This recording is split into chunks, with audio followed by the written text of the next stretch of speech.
Potter's Journal. I just spent about 6 firings with a new kiln, working out some rough spots here and there.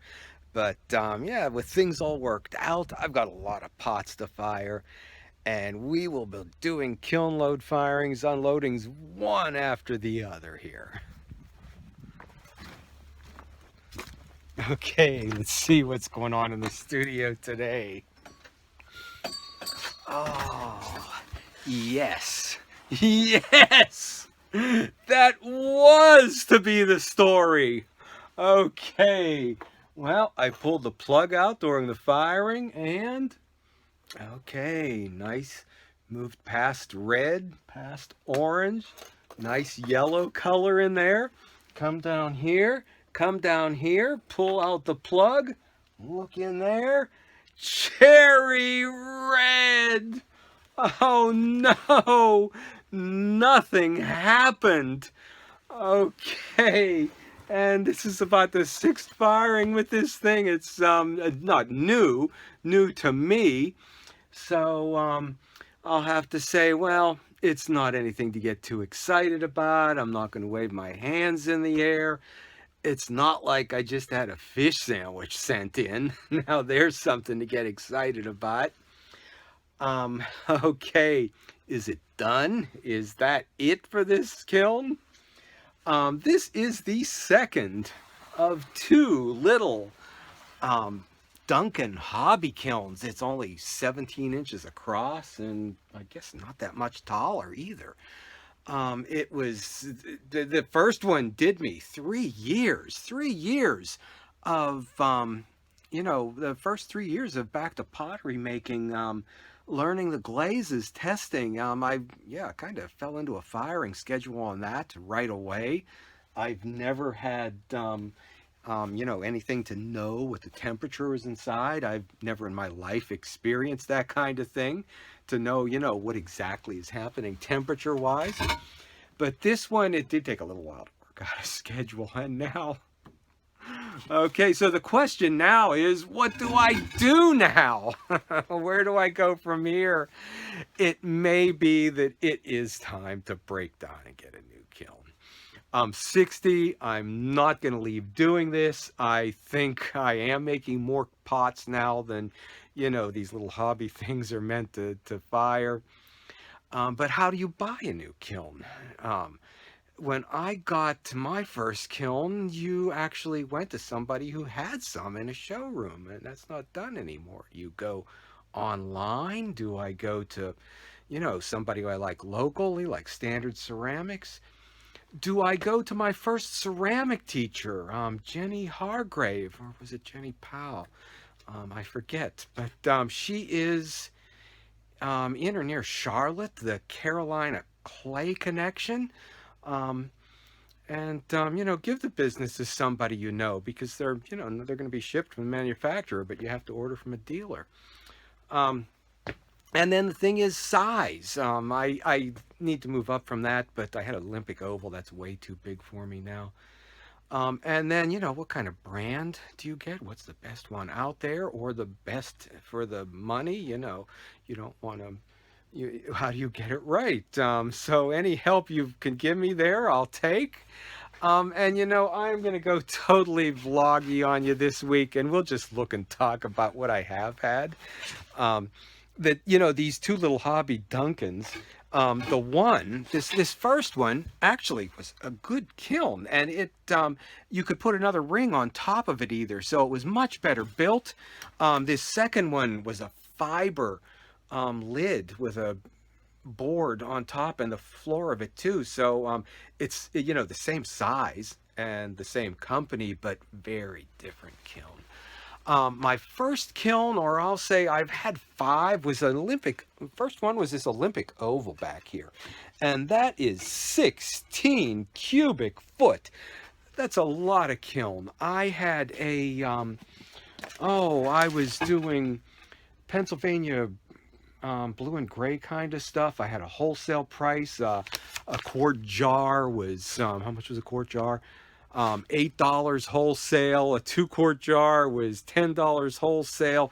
I did a few wholesale shows. I was selling stuff wholesale. I was doing street festivals. I had things in consignment shops. I did a marathon race every year. They ordered pots from me. So I was doing a lot of pots. In addition, I was doing, and you saw me last spring unload a load from when this kiln had its last firing. It sat in here for 3 years. Garden pottery. This stuff is flue pipe. That's something you should probably know what it is. So this kiln fired a lot of pots. And now I'm not sure how efficient it was. It seemed like it heated up the room. So, it might have been a lot of heat escaping that shouldn't have been. Or maybe, it was a big kiln. So my favorite kiln was this Paragon here. And I had to buy my first kiln, which killed me because I heard about people being given them or getting them for, $50 at that time. This one was given to me. A neighbor, their kids, she had, I guess, so many. She was doing the hobby ceramics where you paint the stuff that came out of a mold. So they had so many, they passed this one on to me, a Paragon. I just love this little kiln. It went and went and went.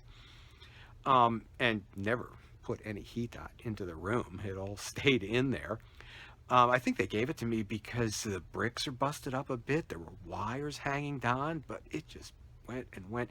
Finally, when the top went, and this is a nice feature in a kiln, that I was able to just take the top piece off and keep using it. So that was, I'm calling number 2, although it was something other than that. And you know what? I don't remember putting any glaze stuff in there. In addition to the garden pottery, the sculpture that I was making, and garden pottery, okay, look at this. I put things in commercial molds. Okay, I have a greenhouse, a nursery, so squirrels and bunnies and chicks and ducks and, not my sculpture, but hand-packed in molds or poured into molds. So that's that. I guess now the question is too, what kind of size do I want? The 16 cubic foot is way too big for me now. The little hobby thing is not right either, so I want, a normal size kiln. I still look, I actually want to get somebody in here to look at those 2 small ones to see, if I can get one of them, because it's nice to have 2 kilns. And, a couple different sizes, whatever's right for the size, the time. I probably need to check here and see what kind of shelves I got.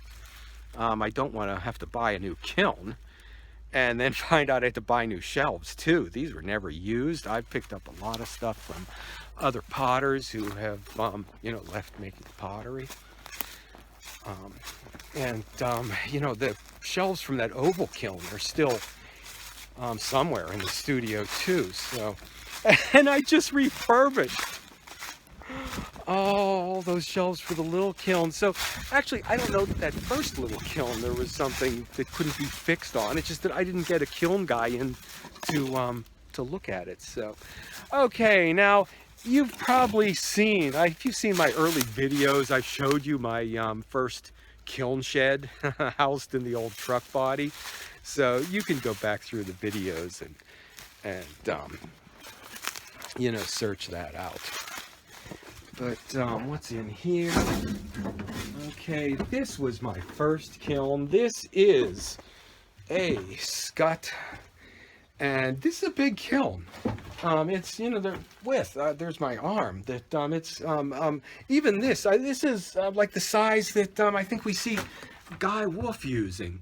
I'm thinking that this is, more than I want right now too. But, okay, this one, my first kiln, used, I think it was $50, and was told that you need to put a special line in, which I know you have to call an electrician to hook it up to the box. You can't just plug it into the wall like a vacuum cleaner. And it's a 3-phase kiln. Okay. At 24 years old, I didn't know what 3-phase power was.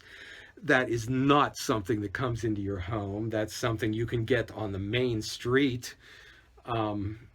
but not a mile back at dirt roads. So this actually has been sitting here all these years. It's perfect for, and just waiting for a conversion, which is not going to happen anytime soon. I've had the idea since the 80s when I saw an article in Ceramics Monthly, and it was a salt kiln. And supposedly, I forget the university that did it, they got 10 firings out of it, which is amazing for the soft brick. So there's an idea that's in my head. I've also seen images where somebody put the firebox under the kiln and cut holes in the bottom for the firebox and then into the kiln. Now it was an updraft, and I'm thinking, could you do that with a downdraft with either an internal or external chimney? So I could show you my sketches if you have some ideas and you want to see somebody else do the work. Okay, let's get together on that. But don't expect anything fast. Maybe some fall project when I've got some extra time. So I do have a lot of options, but yeah, I have decided it's time to break down and buy a new kiln. And then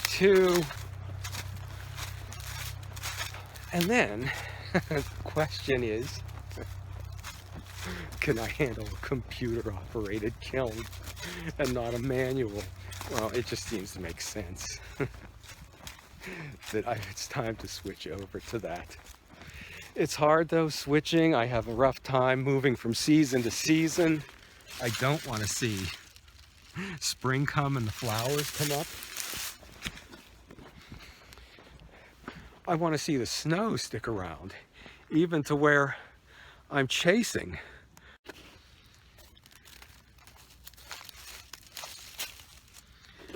Okay, so it was a memorable winter. If I want any more snow, I will have to go and chase it down in the mountains, but this one I do want to remember. We will pack this away and put it in the freezer. And you always have to remember to label stuff good. We've got 2021 on there.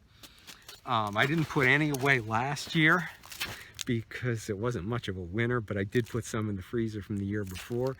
I will say stop back, and if you have, any ideas to share, let me know. My limited experience, I think I built, one onigama kiln, and we just guessed our way through it. And I did start Olympic, a Olson fast fire. It was up to the roof, the arch, and I was chasing down arch brick, and that's about when I left pottery and moved into sculpture. Slowly the bricks got taken and put into the sidewalks. So okay, whatever you can share, and stop back, see if we chase the snow to the mountain and follow the saga of the kiln.